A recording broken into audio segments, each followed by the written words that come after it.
Okay, here we go. Stand by. 3, 2, 1. The thinking atheist. It's not a person. It's a symbol. An idea. The population of atheists in this country is going through the roof. Rejecting faith. Pursuing knowledge. Challenging the sacred. If I tell the truth, it's because I tell the truth. Not because I put my hand on a book and made a wish. And working together for a more rational world. Take the risk of thinking for yourself. Much more happiness, truth, beauty, and wisdom will come to you that way. Assume nothing. Question everything. And start thinking. This is the Thinking Atheist Podcast. Hosted by Seth Andrews.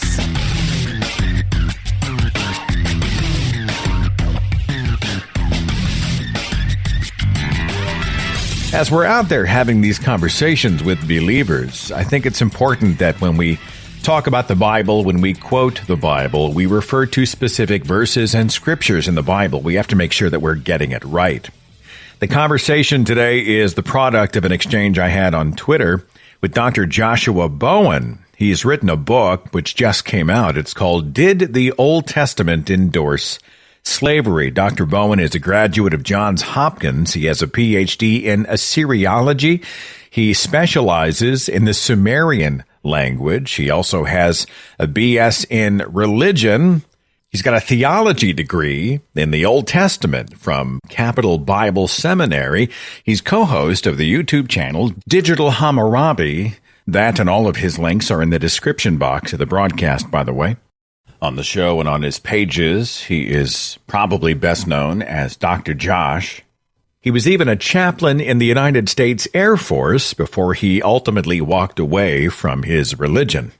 And we had this online exchange where he was talking about how sometimes when we get into the book of Exodus and Leviticus and we talk about slavery, we may be getting a few of the details wrong. And I think that's important.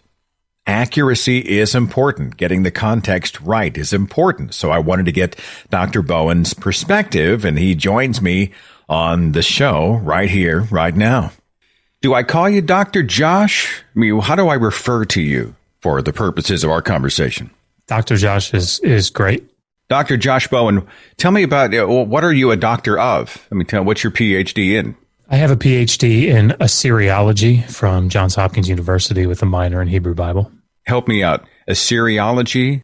The languages and cultures of ancient Iraq and Syria. So, if you think about the Sumerians, the Akkadians, that was our specialization. So from about 3000 BCE to 300 BCE, about the time of Alexander, that's where my focus is. I mean, how does one get there? You're like, what I'd like to study in depth is this incredibly niche and forgive me, but it's kind of a nerdy, you know what I'm saying? It is definitely nerdy. The nice thing about it, though, is I got there through my fundamentalist evangelicalism.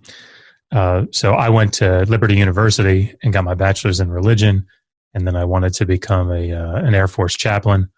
So I started attending this conservative seminary just outside of D.C., called Capital Bible Seminary, to get my master's of theology in Old Testament studies. And while I was there, I started taking, really focusing in on Hebrew and other Semitic languages like Ugaritic and Akkadian and Syriac and Aramaic, those sorts of things. And all of those, the cultural context of the Old Testament, I guess ultimately of the Bible, is the ancient Near East, is ancient Iraq, and the languages and cultures that stem from there. So, did you get into it for the purposes of apologetics? I want to go out and defend the faith kind of thing. Yeah, no question. As a matter of fact, I taught Hebrew my last 2 years at seminary, and the dean, I got accepted to Johns Hopkins on a full scholarship, and the dean pulled me aside maybe the week before I was about to go in and said, are you nervous? You're getting ready to go into the lion's den there at that liberal university. And I had my Hebrew Bible in my hand, and I held it up and I said, I'm going in, but I'm going to win souls for Christ. You were that guy. I was that guy. Would you say you know the Bible better now than you did when you were a believer? Oh, no question. It's an interesting phenomenon. You probably bumped into that quite a bit. Like, I thought I knew my Bible, But now on the other side of the looking glass, I actually know the Bible better. Probably, I mean, it's certainly in your case, better than most of the people who are the champions of the Bible, right?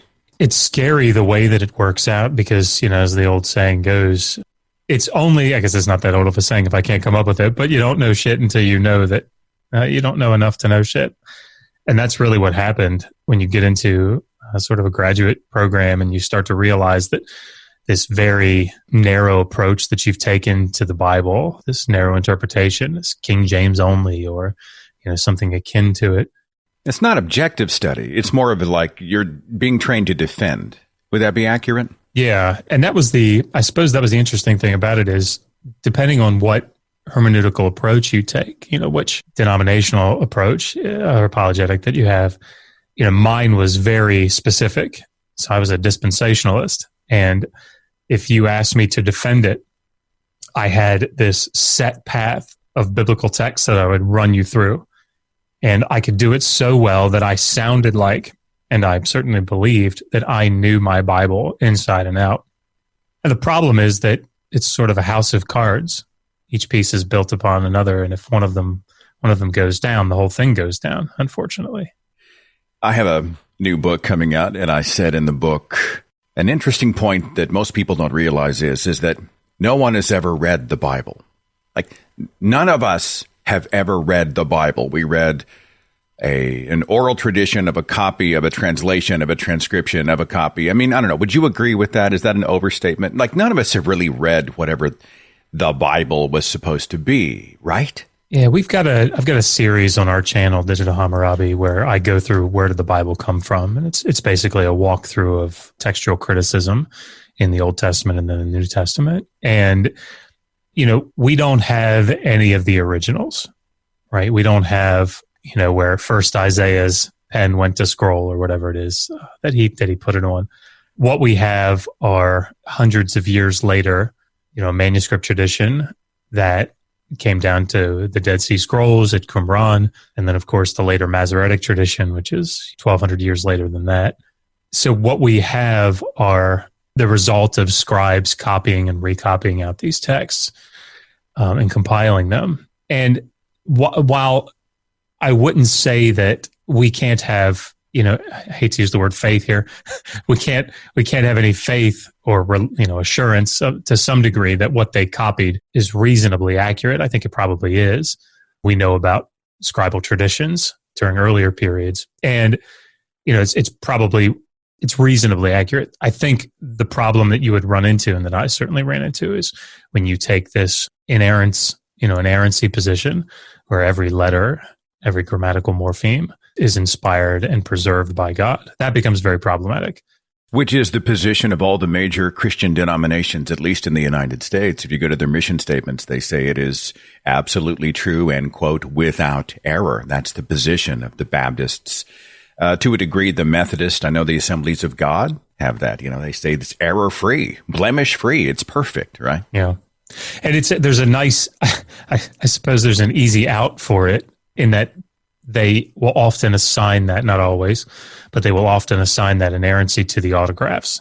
So, what Jeremiah or, what Moses wrote. Of course, Moses didn't write it, but, it goes back to the original autographs, which in and of itself is problematic. But because we don't have any of the autographs, then they can allow for some slight corruptions or copying errors or those sorts of things to come in. It kind of is a backdoor to allow you to get out of things that are really problematic. Well, I also hear just think of them like in reporters. They report from a scene from different vantages, which explains why the Gospels have all these sort of different vantages on Jesus. I mean, from their perspective. Well, of course, he didn't see it that way. Or, of course, Jesus' last words may not have been heard this way by this person.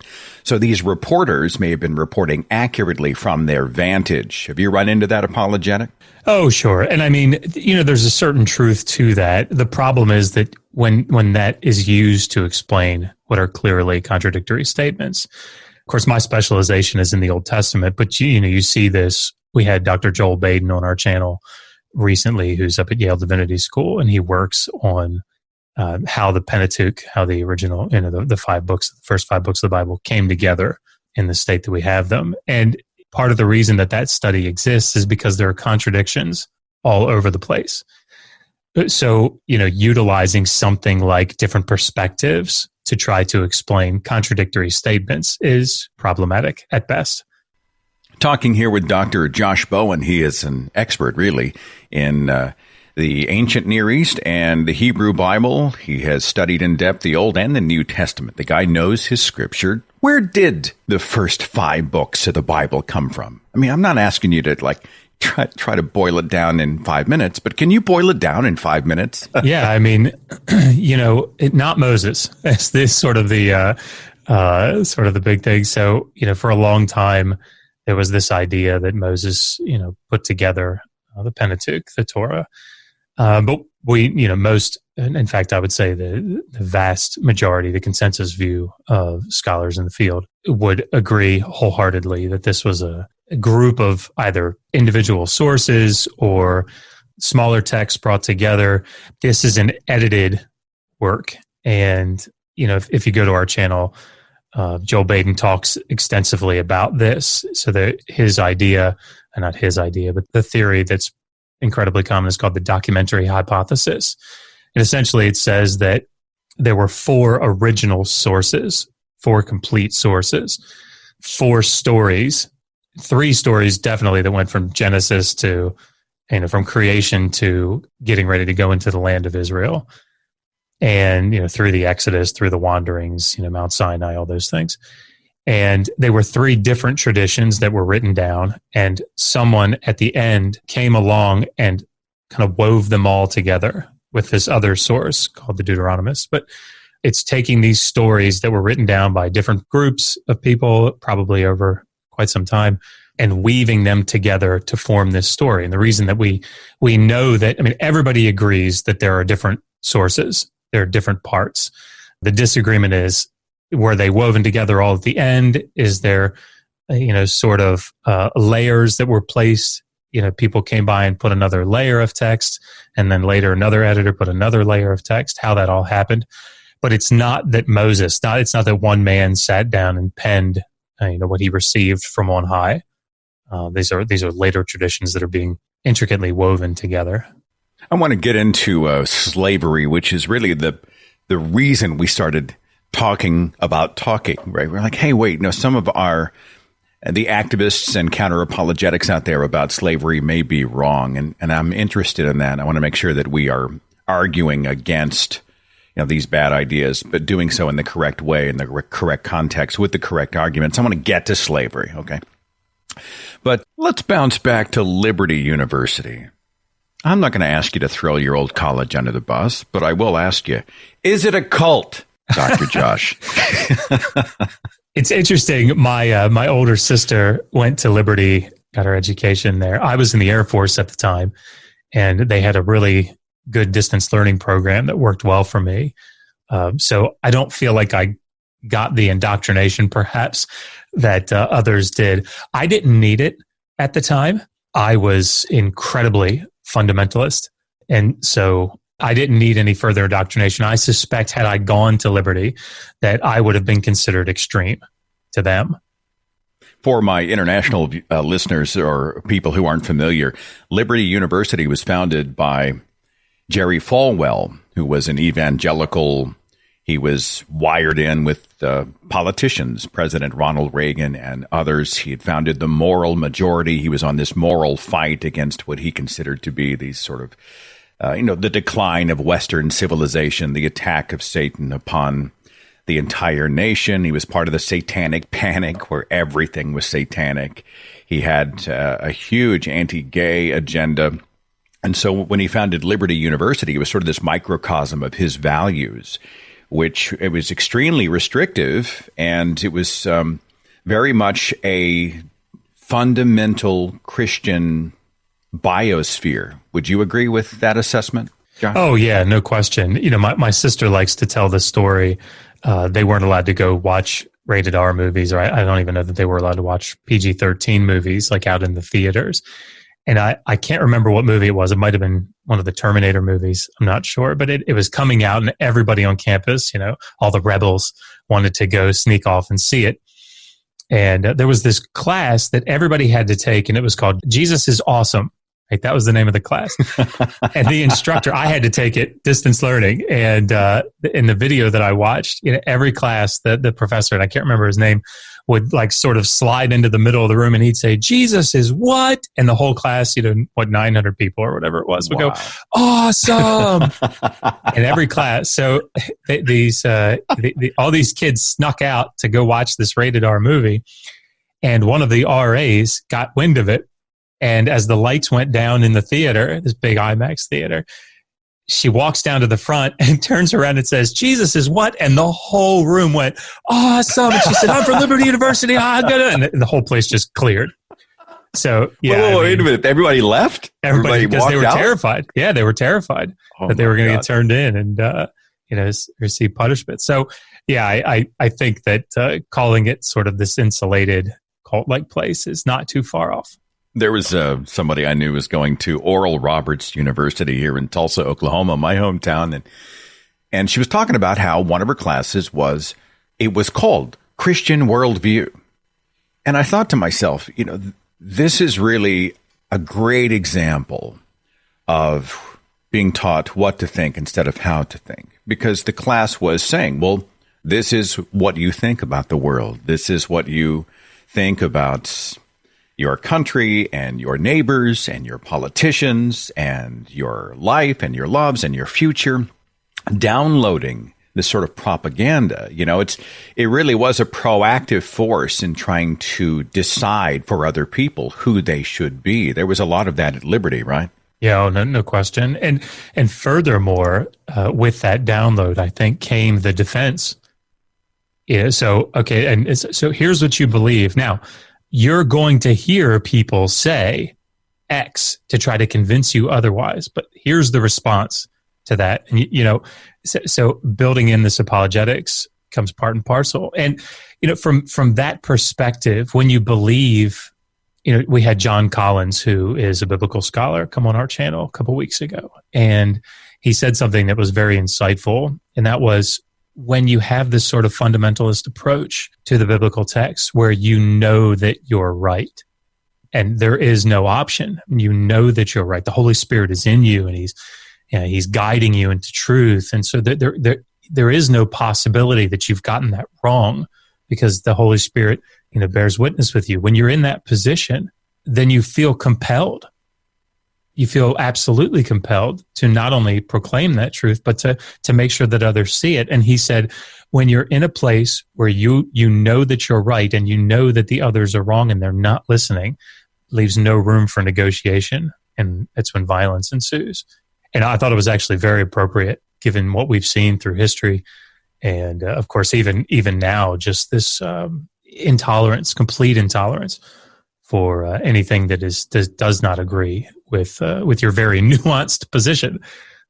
The internet is not known as nuance central. That's another probably piece of that puzzle. It's hard. When you look out, I think people expect either or, like there can't be more than one truth or one fact, or at least one focus at the same time.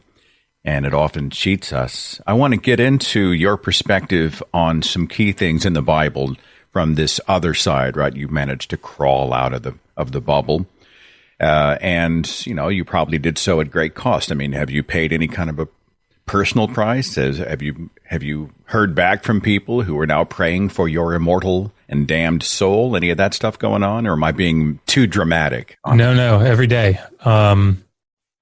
I know that people are praying for me every day. And there's a part of me that feels, a large part of me that feels incredibly awful for what they're going through, because I remember being in that position, and from their perspective, I'm going to hell. Now, I think there are some that would say that, given we had a very strong eternal security background, so once saved, always saved. So I think there are many people that take some comfort in the fact that because I trusted Christ, the Holy Spirit has sealed me. And so I'm going to heaven. I'm just in a backslidden state, and someday I will come back to the faith. So I think that gives some consolation perhaps to them. But yeah, I've lost family over this. I'm sure the same as many other people that have gone through this, but of course, many, many friendships, which is sad. But It reveals a kind of conditional love, I guess. Like, I will love you, but if you can't validate or agree with me, maybe they see it as tough love. Yeah, it's. I think in their minds, it's more, I love you, but I have to now distance myself from you because you've fallen away from the faith, and you're always welcome back, and we're going to pray that you come back. But as you say, like a tough love, until you do, it's we can't be around you. I was always interested in the eternal security versus you could lose your salvation argument, because I was confronted with the question, well, all right, if once saved, always saved, I said the salvation prayer, now I'm guaranteed nothing can ever strip my salvation, even if I become an atheist or do whatever I'm doing. If that's the case, what are the consequences for me being an atheist activist? Like, are there fewer jewels in my crown? Is my mansion smaller? Am I reduced in class when I go to heaven? I don't know. Have you navigated that? Like, what does that mean? Like, if I reject Christ on earth, what are the consequences when I go to heaven, right? Yeah, I mean, I don't know that we actually ever needed to go down that path, because the assumption is that you were never really saved, right? So while we could entertain logically the possibility that someone could backslide, the reality is we would conclude that really when you say that you said the sinner's prayer or that you trusted Jesus or whatever, that you didn't really do that. The no true Scotsman.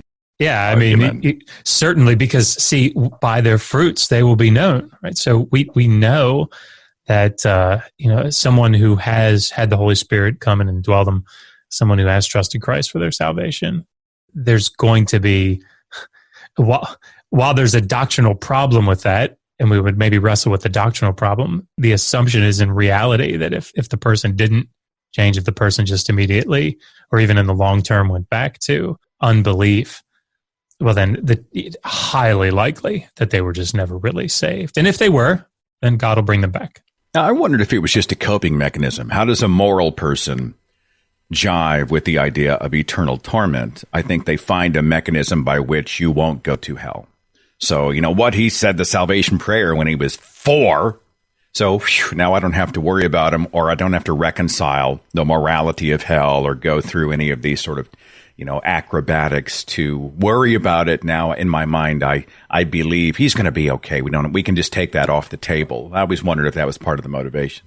Or, the one that I've heard now that I've been on YouTube very commonly is nobody goes to hell that doesn't want to go, which is one of the goofiest apologetics I think I've ever heard. Light her up, man. I really want to. I mean, it's such a silly notion. Yeah. God doesn't send you to hell. You choose to go to hell. Yeah. I want to talk about slavery in the Bible. I will continue my conversation with Dr. Josh Bowen in just a second. Hang on.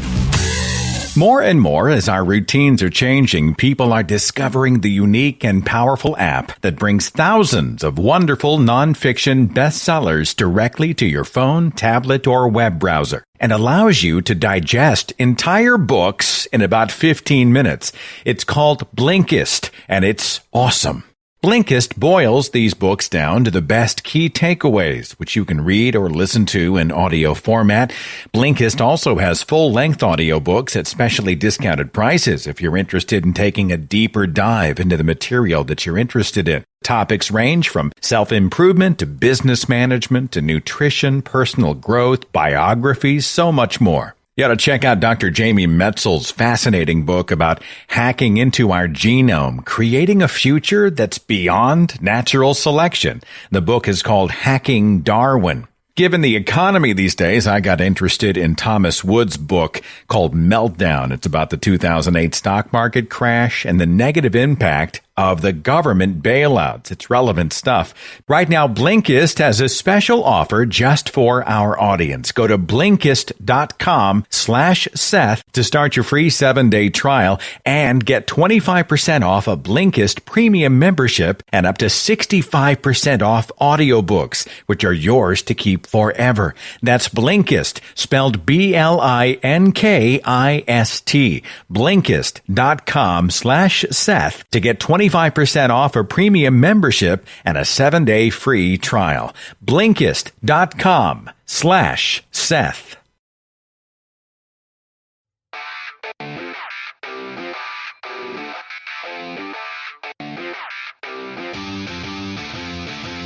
An interesting conversation. We talk a lot about the Bible. We, as counter-apologists, are out there often referring to the Bible. I have Dr. Josh Bowen. He is an expert in ancient Near East Hebrew, and he studied extensively the Old Testament and the New Testament. Really, he's got a perspective, I think, that we could benefit from. So, all right, I'm out there and I'm quoting Exodus chapter 20, verses 20 and 21, where we talk about beating your slaves. Right. First of all, we are trying to establish that Yahweh said slavery was okay. He endorsed the owning of another human being as property. On top of that, you are allowed as the master to beat the slave to the point of unconsciousness without consequence, and if the slave is able to get up and walk away after a couple of days. Now, I'm paraphrasing here, Josh.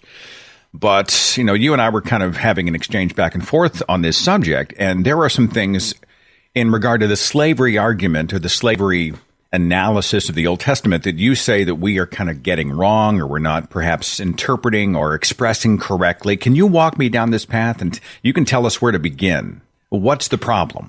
Yeah, I don't know that I would say that people are necessarily getting it wrong. I think maybe there's an emphasis where there shouldn't be. So let's take that passage in Exodus 21, just to kind of lay out what it means, what scholars would say that it means. If a man beats his male and female slave, or male or female slave, with a wooden rod, and the slave dies immediately, the assumption is that more than discipline or more than chastisement, whatever, more than what you would do for a normal slave or a normal child, beating them with a rod, which is absolutely encouraged in the biblical text, it would be assumed that if they died immediately, that something more was intended by the master. There was malice involved. So murderous intent is what was most likely. So that's why the text says if they die immediately, then the master will be punished. The word nakam there in the Hebrew is kind of, it's a touchy word, debated word, because we have a really good word in that passage in the legal sections to talk about someone being put to death, and that's not that word. So that's why there's some debate. Does it mean, and if you look in your translations, you might see punished. Probably does mean to be killed, but there's debate about it. But there's something severe that's going to happen to the master if he kills the slave and if he beats him and they die immediately. However, if the slave survives for a day or two, which may mean that they survive, and probably does mean that they survive a day or two and then die. If there is this period of time between the beating and the death, then mitigating circumstances are considered, right? It's the judges would say, okay, maybe something else resulted, some infection or something else was the cause of the slave dying, and so the benefit of the doubt is extended to the master. And so he's not punished. And what is the loss that he suffers? Well, he suffers the loss of his property, right? His money, his silver is what the text says. So if he survives a day or two, then the master is not to be punished because he is his silver. He's his money. He's his property. So the idea here is, even though it's horrific to us, as well it should be, slaves were expected to be beaten with rods. If you read through Proverbs 29, for example, you'll see that a slave is not taught by words alone. They won't understand words alone. The expectation is that you're going to beat them, just in the same way that you beat children. Children, if a father really loves his child, and in the Hebrew Bible, he beats them because that brings them into conformity with correct behavior. So, but those verses, I think approaching it, if we're trying to get at authorial intent, if we're trying to get at what the law was there for, you can approach it from at least two perspectives, right? You can either say, all right, masters, here's sort of a handbook for how to beat your slave senseless and get away, abuse them and get away with it. You can beat them as much as you want. Just make sure they don't die, or if they do die, it takes a couple of days. That's one way of looking at it, and I think that's probably the incorrect way to look at it. I think the law is actually in place as a protection to the slave. So it's trying to mitigate abuse. The interesting thing about it is that's not unique to the Hebrew Bible. That's not unique to the Old Testament. I wrote a book called Did the Bible Endorse Slavery? And one of the things that the book does is compare slavery laws to the wider ancient Near East. So, if you've heard about the laws of Hammurabi or the Code of Hammurabi or any of these other laws from the ancient Near East, looking at those, looking at court cases from the ancient Near East that we actually have the original tablets of, and saying, how does it compare? What do we see? And actually, we see similar protections, sometimes greater protections in the wider ancient Near East than we do here in the Hebrew Bible. So I just think it's a matter at times of perspective and what to emphasize. Now, somebody on Twitter hears a fraction of that, and they think you're trying to let the slave owner off the hook. You're saying that we need to look at what's the intent of the law. The slave owner had essentially, for lack of a better way of saying it, a spare the rod, spoil the slave attitude toward discipline. Yeah, absolutely. And, I co-host on a show called the Schuyler Fiction Show. And one of the things that we do all the time is to try to look at the Old Testament text and say, is this consistent with a perfect being in whom we can ground our morality, right? In other words, is this a morality that we should be adhering to and that we should be saying it's objective and it never changes? It's this immutable, if it's good back then, it's good now type of morality. And of course it's not, right? Of course it's not. The problem is that from a Christian apologetics standpoint, often because the idea is that morality is grounded in God's nature, or in his commands, whatever people would say, that you can't have things in the Old Testament, in the Hebrew Bible, that depict God doing something that we would today consider to be immoral, because morality is supposed to be set. Right? It's not supposed to be developing and changing. And so my point in looking at something like slavery is, besides just trying to say, look, let's get it what it actually was, what it looked like, which often is motivated by apologists trying to downplay it and to make it seem like a kindler, more gentle slavery, which of course it was not. It's also to say, or maybe ultimately to say, look, this isn't good. It's not a morality that we should be, striving for. It's one that we should be leaving behind. There are a couple of angles that I hear on the slave question when it comes to the Christian Bible. The first is indentured servanthood. I mean, these weren't slaves. These were people paying off a debt or working in good faith for a quote-unquote master. It was kind of a feudal system to a degree back then, and the word slave is really an unfair word. Dr. Josh, how would you respond to that? Yeah, there are basically two types of slavery in the ancient world, in the ancient Near East and in the Hebrew Bible, and they're all pretty consistent throughout.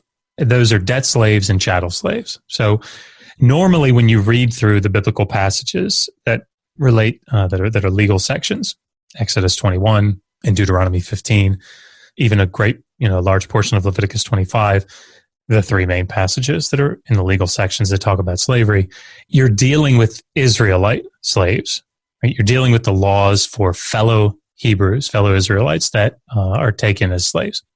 In Exodus 21, which is arguably the earliest, and in Deuteronomy 15, you can take Hebrew slaves and they're taken as debt slaves. So, if I'm working for you, Seth, and I take out a loan and I can't pay it back, and I owe you, let's say, 30 shekels of silver.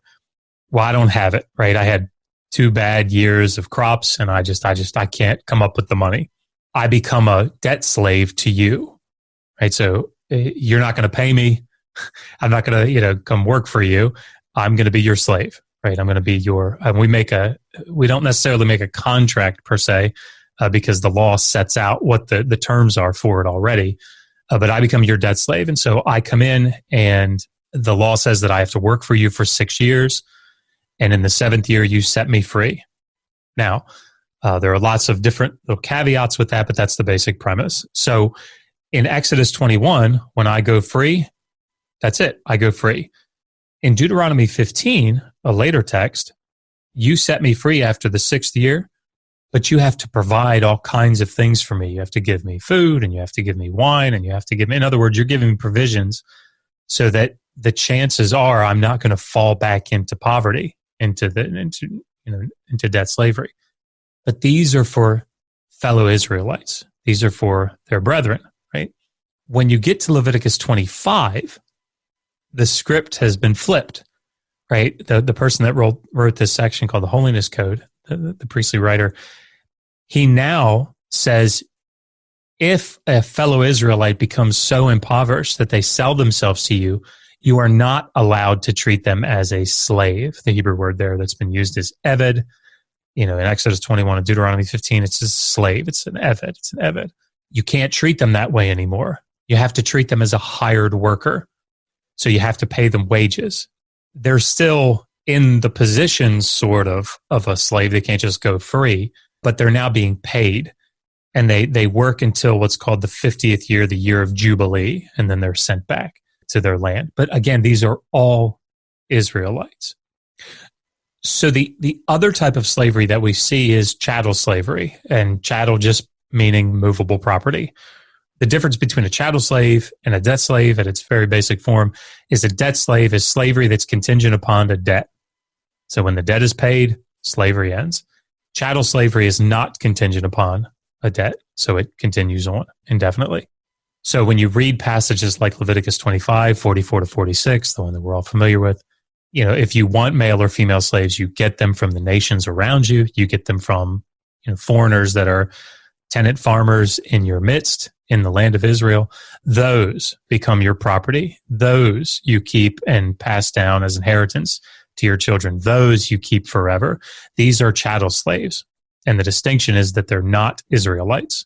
They're foreigners. In the context of the Bible, then, they are dehumanized in a way? I wouldn't, from our standards, absolutely. I don't think that they would have thought that from their standards, given how common slavery was. It was more of a class system for them then. I think it was just a way of life. Huh. I'm hesitant with the word class because we see some distinctions. Yeah, I'm struggling for the word myself, but it's certainly part of their normal. There is a sect of people who are earmarked for this role in society. Would that be a more accurate? Quite literally. Okay. Yeah, chattel slaves were marked in the ear. So I mean, so I just stumbled into that little reference, great. My friend. But the thing is, it wasn't necessarily the case that only a foreigner could be a chattel slave. So, for example, if you go back to Exodus 21, those first 6 verses, it talks about if a man sells himself, if he becomes a female slave and sells himself, or you acquire this Hebrew slave, he'll serve for 6 years and then he'll go out free in the 7th. If he comes in with a wife, and I'm going to paraphrase too because I don't have it in front of me, but if he comes in with a wife, when he goes free with his wife. However, if when he comes in, he's single and the master gives him a wife, ostensibly another slave, and they have children, when in the 7th year, when he goes out after the 6 years of service, the wife and the children are the property of the master. They belong to the master. They don't go out with the husband, the father, the male slave. And so this sets up the circumstance for the slave to the then debt slave to say, all right, I love my master, I love my wife, my children, I want to stay and serve the master forever. And it's at that point that there's a ritual that takes place, there's an awl put through the ear, and that slave, serves for life. But that child that was born to the 2 slaves is a chattel slave. It's what they call a house-born slave. And they're all over the place. Abraham had them. The author of Ecclesiastes had them. Lots of them, right? I mean, it's incredibly common. But this is the big distinction. Israelites versus foreigners, generally speaking, is a debt slave versus chattel slavery distinction. And then so what did I say? Debt slave and chattel slave and Israelite and non-Israelite. Those are sort of the categories that you end up seeing, and usually Israelites are debt slaves, and usually foreigners are chattel slaves. But there's some variation that can take place in there. The other half of this sort of analysis is the apologetic that, well, it was a different time back then. I mean, it was a different culture that needed a sterner hand. It had to be approached in a different, kind of an Old Testament way. We'd actually use the word. These Old Testament times were more primitive. They were, they required kind of some tougher restrictions and different types of laws in order to keep people in line. How would you approach that, and what's your perspective on it? I mean, first of all, it's problematic simply from a moral standpoint, right? Because what you then have to argue is that it was okay to have slaves at the time, which is, I think, ridiculous. But you know what? That was the culture at the time, Josh. I mean, that's the culture, and God was working within the framework of the culture that existed, speaking in the language that those people in that time period with that level of education, given those customs, would understand. He was actually trying to speak in their language. I'm playing devil's advocate here. Sure. Part of the problem, I think, is I talked about Exodus 21 and Deuteronomy 15 being older law, sections of legal text, and that Leviticus 25 is the latest of the three, arguably. In Exodus 21 and in Deuteronomy 15, you can have Israelite slaves. When you get to Leviticus 25, it's not allowed anymore. In slavery, being an Eved is a bad thing in Leviticus 25. It talks about you were slaves in Egypt, so you're not going to be, my people are not going to be slaves anymore. You cannot treat your fellow Israelites this way. You have to treat them as hired workers. You can't treat them as slaves. So the text understands at this point, the priestly writer who's putting this together believes wholeheartedly that slavery is not good and says very clearly you cannot treat Israelites this way. These are your brethren, and you can't treat them this way. So the argument that God was kind of working with them or something falls apart really in Leviticus 25, because if that were the case, right, and let's say that God has now sort of progressed through and now the people are ready to hear that slavery is bad, and so he's getting ready to abolish it. If the text ended in verse 43, I could say you've got a better case. The problem is that what God says is no more Israelite slaves. Now, if you want slaves, get them from the foreigners that are living around you, or those tenant farmers that are living in the land of Israel. You can get them from them. So in other words, if you've got a tenant farmer that's, an Edomite or something, or a Moabite, and is living in the land, and they fall into debt with you, and they have to sell themselves to you as a slave, you don't have to set them free at the year of Jubilee. They don't go free after 6 years. They don't go free at the 50th year. They're yours for life. So you would have to argue that God is doing this so progressively and at such a slow rate that he's actually doing it for his own people first, and with giving them the moral example, I guess, that it's not good to do it to your own people. That's step one, but you can do it to other people. I mean, I just think it becomes incredibly problematic from a moral standpoint. So beyond you're going to pay off a debt, or you owe me, so you are now indebted as a slave to me, there are examples in the Old Testament of one superior tribe looking at another tribe or person and saying, okay, grab them. I mean, they go in, they conquer a city, a region, whatever, and they just take people as slaves. Examples of that do exist in the scriptures. Yeah, so I mean, it's a little more nuanced. Certainly in Numbers 31, for example, you have cattle and women being listed as plunder, right? And they're being taken. That clearly an example that we would say these are slaves that are being brought back. It's like when Moses' army goes in and they take even the virgin girls, right? So if the big passage that people go to is in Deuteronomy, and Deuteronomy 20 and into 21 as well. You have a similar thing, but basically there are some marching orders, and those are when you approach a city that is outside of the chosen land, right, the nation of Israel proper, when you approach one of these cities that exist outside of Israel, you're to offer them peace, like a peace treaty. And if that city agrees, then they are to become the Hebrew word is mas. And what it means is it's tribute. It can be used for corvée labor. In other words, they're not slaves proper to you. It's not like you're pulling them from that city and bringing them into your home.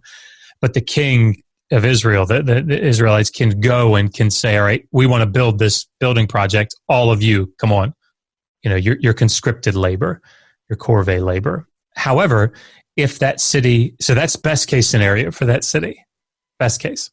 If they put up a fight, they say, no, we're not going to sign your peace treaty. We're not going to become your corvée labor, your vassals. Then you're to kill them. And that's just the city. Those are just the cities that are outside of Israel. Those that are inside of Israel were under the ban, right? So they're to be wiped out. It sounds like the salvation message, right? Follow me or I'll burn you, kind of a deal. Yeah.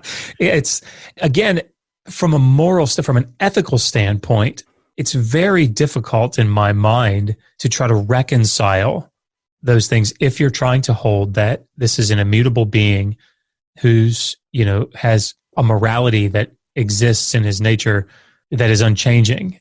Because what you end up having to argue is that even within the biblical text itself, you have conflicting voices about what's right and what's wrong. And I just think that's incredibly, incredibly problematic, and we should just let the text be what it is. And that is an ancient text that was written by humans, perhaps interacting with what they considered to be the divine. But this is a product of humans. I think, too, it's fair to say that a God who sees everything, past, present, and future, a Jesus who is the same yesterday, today, and forever, wouldn't write a book that goes out of date. I mean, you and I wouldn't have to say, well, in the context of the Old Testament Israelites given this and doing this, and historically this was happening to them, and their education level was this, and they used to think this, and, for 21st century planet Earth, it seems God would have created a mechanism for communication that was absolutely relevant up to the second and would be timeless as well. I think that's a fair position, don't you think? Yeah, absolutely. And this is the problem. I think that we expect things from texts that they were never intended to do. So looking at the Hebrew Bible my wife's a Christian, for example. She's Anglican from the UK, and none of this bothers her, right? If she would say, she went to Hopkins as well, and she understands ancient Near Eastern literature like I do, and she would say, of course slavery was bad. And of course, that's not a divinely written section of text, right? Of course not. It's another ancient Near Eastern text.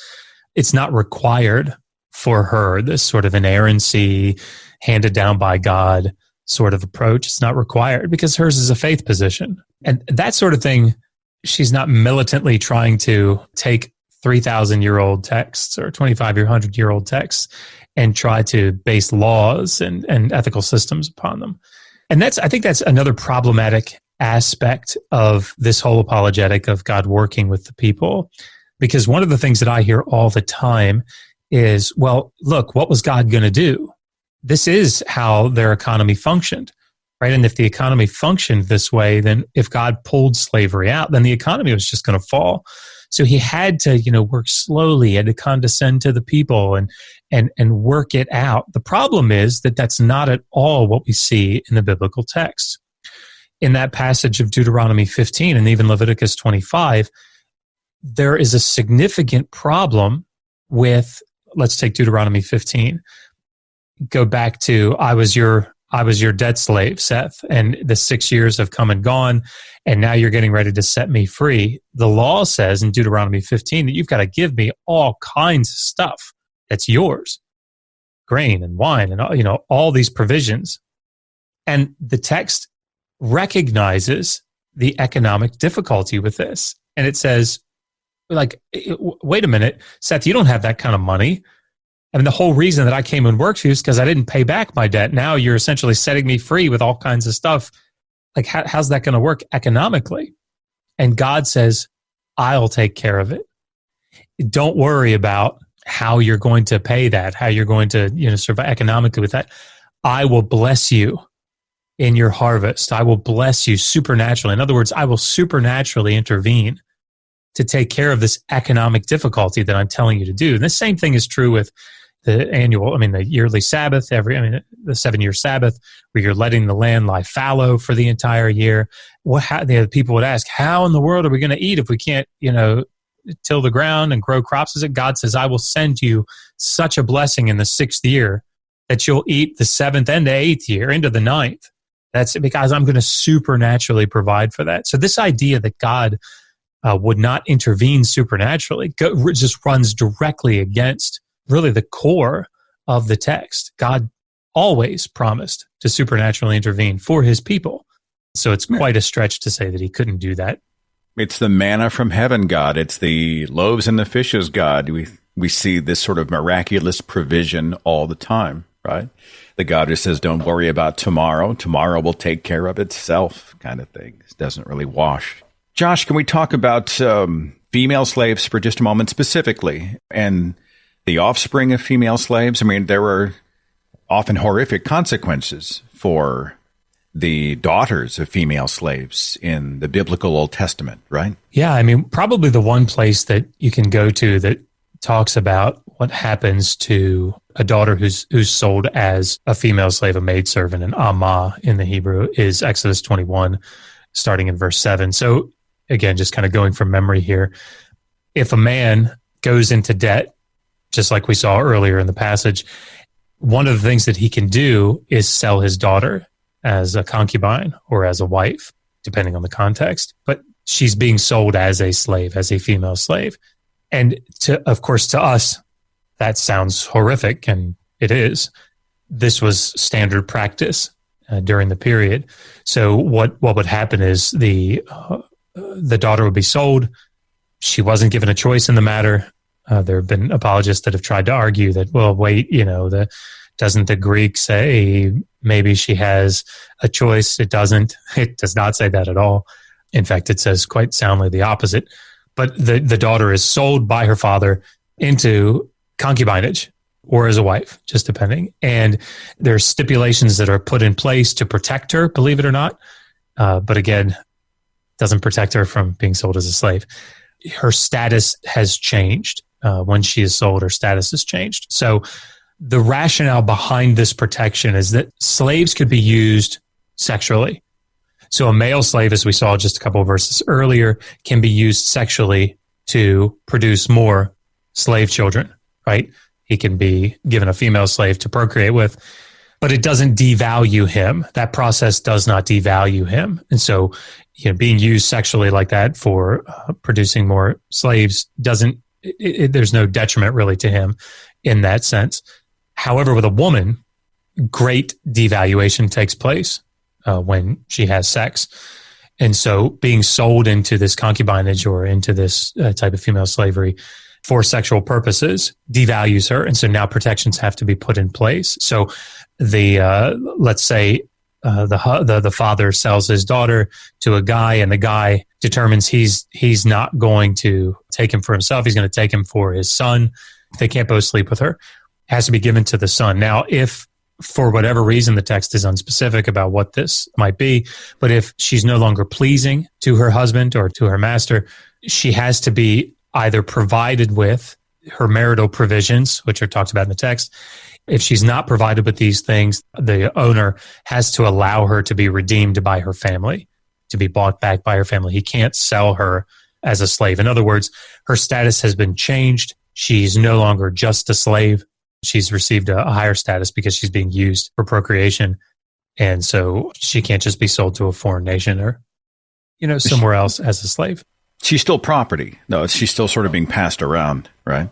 Yeah, I mean, again, I think this is one of the places that we've got to be very specific when we talk about property, because, yeah, I mean, she's a slave, right? She may have a changed status, but she's still a slave, and she's not free to leave. And I think the problem, this is one other thing that, it's good to recognize in these discussions, is that when we say property, apologists will often come back and say, property, they're not property because, look, this is my phone. I can do whatever I want with my phone. I can smash it on the ground. I can do whatever. And, you can't do that to a slave.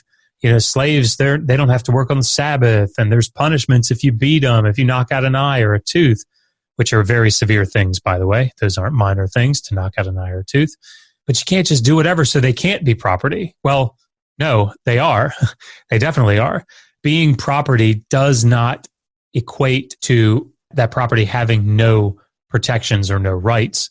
So we don't need to go that far when we make these arguments that they're not treated like beat up old couches. Oftentimes, slaves in the ancient Near East had, I don't want to say by modern standards, they're not good lives by modern standards, but oftentimes they could conduct business for their master. They could, they were given, they could earn money.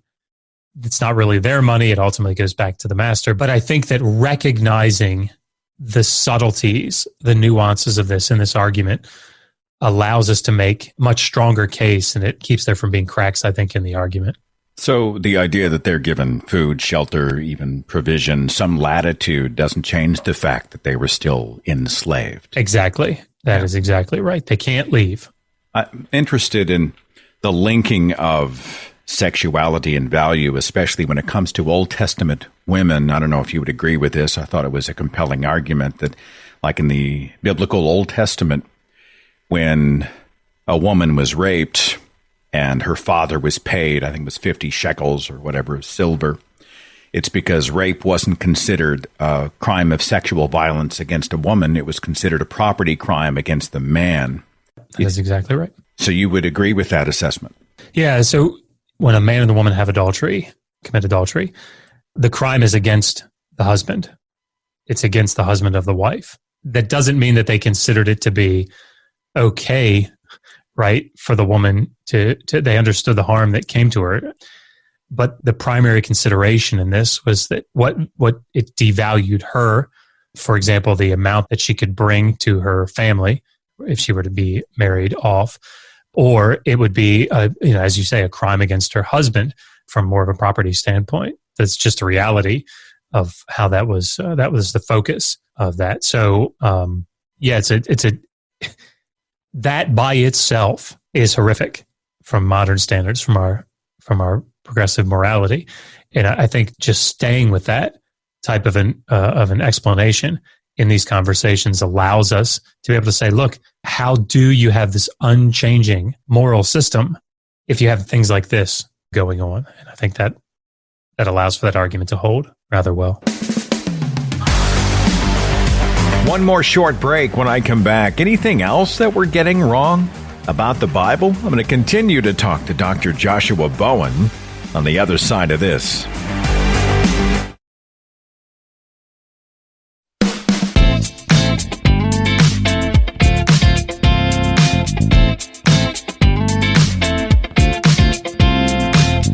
My patrons get this show totally commercial-free. They get the show a couple of days early.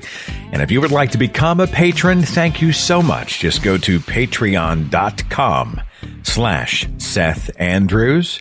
Continuing my conversation with Dr. Joshua Bowen, who's done several deep dives actually, into the Old Testament, the context of the languages in which the Bible was written, and how we can be more effective in the conversations that we're having.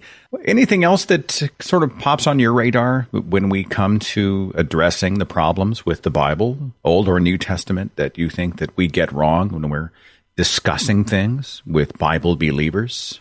I think just in general, the approach is good. I guess what I would say is there's no reason to go what I would consider overboard with it. So there are places, for example, in Numbers chapter 5, that's a good example, the passage that talks about if you have an unfaithful wife, or a husband suspects that he has an unfaithful wife, there's a provision there in this very complicated passage where he can bring her before the priest, and the priest has this ritual that he goes through, and he takes dust from the floor of the tabernacle and puts it in this water, and then there's an oath that's taken by the woman, and she says, I have not slept with this man, and then she drinks the potion. I don't know if you're familiar with the passage I'm talking about. The bitter water, yeah. That's right. And the text is complex, they're editing two different rituals together, two different versions of this ritual together. And so it's complex. But what the text talks about is if she has had sex, there are consequences for her reproductive organs, right? She's not going to be able to bear children. Now, if she's had sex outside of marriage. That's correct. If the husband's, jealous inclinations are correct. This is a type of ordeal. We have something similar to this in Mesopotamia. So they have something called the river ordeal, where essentially it's a situation where we don't have witnesses. We don't have anybody that can confirm this is or is not the case. And so in that case, if we don't have witnesses, we can't prove it, the person is thrown into the river. And if they survive, if they swim out or whatever, then they're guiltless, right? But if the river consumes them, the river was considered a deity, and so the god took care of them, right? That's the idea. And so the same thing is true here in Numbers 5. It's you're allowing God, who sees everything, to pass judgment on the woman. Now, what I hear often is this is God condoning abortion, right? Or God endorsing abortion. I don't think we need to go that far. I think it's absolutely true that if this were actually carried out, and I'm not in any way convinced that it was, but if this ritual were actually carried out, there obviously would be cases where a woman would be pregnant and would lose the child, right? If we just follow the logic of the narrative. Now, let me make sure that I'm tracking. We sort of digressed into the river, but when the woman in the Old Testament is brought before the council of men, she's forced to drink the bitter water. If she had an adulterous relationship and was with child that was not of her husband, that child would be flushed out of her body on sight. Did I read that text correctly? She would abort maybe not the child. On sight, but I mean, ultimately. Okay. But the focus on the passage is not on the fetus. The focus is on her reproductive organs. And so I guess what I'm saying is it's sort of in the same light with the Exodus 21 passage. There are definitely conclusions that one can draw. Yes, if there were a fetus in there, the fetus would die, and that would be abortive. But that's not what the text is aiming at. That's not what the text is trying to argue. So there's a sort of a consequential look and maybe an intentionality. What is it that the text is trying to do? The text is putting a punishment on the woman. Now, we don't need the text. I say we, like someone who's arguing against the fundamentalist apologist, doesn't need the text to focus on the fetus. It doesn't even really need this to be a real practice, a real ritual that was carried out.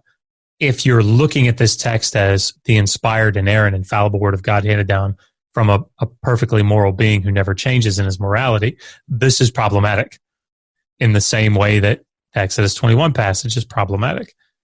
What I think is that there are instances where we don't need to take the text and to make it say something that it's not intending to say to make our point.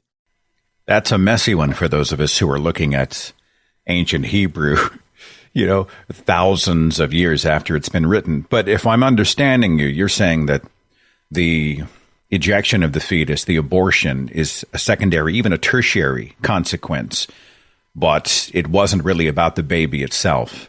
The punishment was specifically targeted to the woman and her reproductive system. I think that's exactly right. And I think we run into problems. Someone will run into problems if they say, see, God is endorsing abortion. Because I think that what that does is that carries with it that's the point of the passage. That God would say, all right, fine, I'll kill your baby as punishment, when the truth was the baby was probably incidental or at least secondary to the punishment. But the thing is, you don't need to, in order to argue against this unchanging morality, this objective morality in the sense that it's argued, you don't need the text to be talking specifically about abortion. In the same way that going back to the Exodus passage, in Exodus 21, there's a whole section about the goring ox.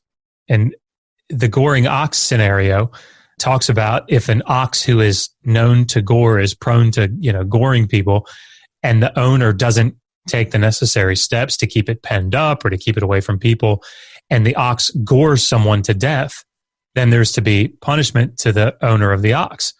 If the ox gores a free man or a free woman or a free boy or a free girl, then the owner is killed as punishment.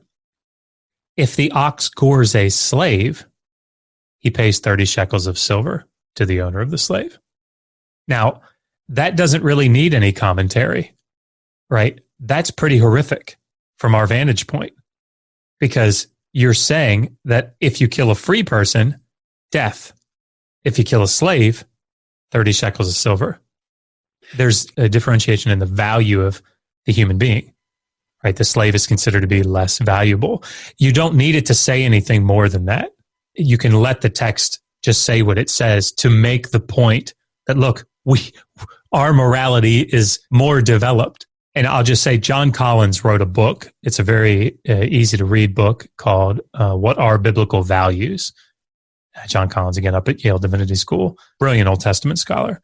But these are the types of passages that he's addressing: violence in the Old Testament, slavery, rape, abortion, the treatment of women. All of these things are being dealt with, and it's bad enough as it stands. We don't need to take it further than what the text actually says, because I think that puts us in a precarious position, because an apologist, a fundamentalist evangelical apologist, will pounce on anything that they consider to be incorrect and ignore everything that's clear and obvious. And so I think taking away that bit of arguable, something that's debatable, or even probably going too far with the text, so that it cuts them off at the knees and it doesn't allow this type of response. Sure, we shoot too far and they say, hey, wait a minute, this is wrong, which becomes then a way to knock down credibility of the counter-apologist. And we've been guilty of that. We're guilty of being human and wanting things to fit in a box. And it's certainly hard to do today. People argue in sound bites, don't they? We argue in tweets. We argue with these little jabs and zingers and one-liners. And the idea of consideration seems to be waning more and more. It's a bit discouraging. How do we combat that, I wonder? Do you get philosophical when it comes to having a discussion? Are these discussions even possible? What I have found recently, and I may just have the personality for this, I tend to be a people pleaser, if that resonates with your audience. So I find it much easier to go on, for example, channels of people that vehemently disagree with me, Christian apologist channels, and have these types of conversations, but in a very friendly, cordial way. The upside to it is that I'm making those types of connections, which I think is really, really important in the conversation to sort of bridge the gap. The difficulty, of course, is that I tend to not focus on the things that are going to make them feel uncomfortable. And so I tend to find places that I agree. And an interesting example of this is I did a debate, quote unquote, with Dr. Michael Brown. I don't know if you're familiar with him, but another ancient Near Eastern Hebrew Bible scholar. And it was on a show called Modern Day Debate. And we ended up talking for, I think, almost 2 hours, agreeing with each other, trying to find places that we connected on slavery, on the issue of slavery. And the problem is I caught so much flack from the atheist community and the agnostic community because I didn't really hammer home, let's really focus on Leviticus 25. I didn't do that because I didn't want the conversation to get too awkward. And that's, there are pros and cons, I suppose. So they're like, why didn't you get him? Why didn't you take him out? I mean, I feel that sometimes, sometimes it is satisfying to see somebody they paint themselves into a corner, and then you point out the fact that, hey, you got nowhere to go. I mean, I'll admit there are moments when I find satisfaction in that to be that guy. It's interesting. The last thing I'll say about it is the guy that I co-host with on his channel, Skylar Fiction, he loves doing that sort of thing. He's really good at debating, and I'm terrible at debating. And so what I end up doing is doing these 2-on-2 debates with him.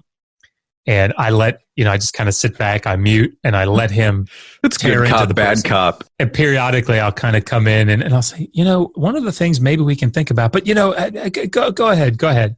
Oh, I'm lousy at debate, Josh. I mean, I'm much better at conversation storytelling. I can have the conversation, but, debate requires a specific skill, and, there are tactics and strategies and all of these other things that I don't really play in that sandbox. I mean, I've had a few of those conversations. A couple I was horrible, and a couple I was okay. It's just not really my wheelhouse. And part of my problem is I have multiple sclerosis, and it screws with my ability to think quickly. And I can't, and I lose my train of thought very, very quickly. I've probably lost it several times in this conversation. Fantastic. And so it can look really bad if I have to pause, or if I can't remember the question that was asked. So yeah. Dr. Josh Bowen, how do the rest of us better participate in these types of discussions? Like, if we're going to tool ourselves up, and I've got resources I'm always pitching to my audience. I talk about like the Great Courses Plus and some other things out there. But, I mean, can they come to your channel to get into some of these deep dives into, the ancient Near East and the Old Testament and the Torah and all those types of things? I'd like to sort of open those doors as wide as we can before we call it a day. Where would they find you in conversations that help them in these exchanges out there? Yeah, we're at Digital Hammurabi. We have a website, digitalhammurabi.com, or our YouTube channel is just Digital Hammurabi. Now, explain Hammurabi for everybody. So Hammurabi was a king of Babylonia in the early 2nd millennium BCE. He's incredibly powerful king for his time. And he's sort of, you have the law code of Hammurabi, you have his conquests. And so he's sort of a big name figure. And actually, my wife, when she taught a course up at Hopkins, she wanted to talk about bringing ancient texts into the digital age. And so we were wrestling with what to call the course. And so she called it Hammurabi in the Digital Age. And when we started the YouTube channel a couple of years ago, I said, well, why don't we just call it Digital Hammurabi? So it kind of stuck. So you host it together? Yeah. She's really the one that does a lot of the work behind it, keeping it going. But the whole point of the channel is to provide free resources for people that are non-specialists to understand the ancient world, the ancient Near East, ancient Mesopotamia, Egypt, Syria, those places, and of course, Israel. So like I have a free Sumerian, learn to read Sumerian for the beginner course. That's actually the most popular series on our channel. So if you wanted to learn to read ancient Sumerian, our channel, it's all free. I've got Learn to Read Biblical Hebrew. I do that every Sunday. But, we also have things like more focused on the Hebrew Bible. So prophecies, for example, like Ezekiel 26, where it talks about the prophecy of Tyre. Did it really fail? Yeah, it really did. I've got a video about that, and I've got a free paper that I put up on our website that explains how the prophecy actually did fail. Or we've got videos about the apocalypse, what is apocalypticism and what did people actually think about? We have interviews on violence in the Old Testament. What we do is we'll either I have a whole video series on the dating of Daniel.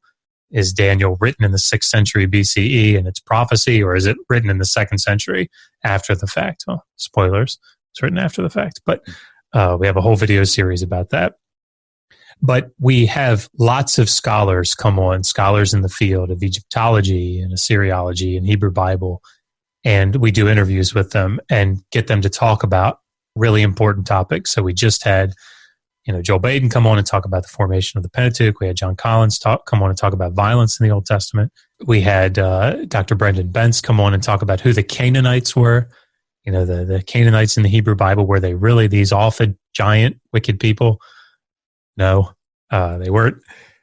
We had an interview about child sacrifice in ancient Israel with Dr. Heath Durrell. So that's sort of what we do, is try to make those resources free and available.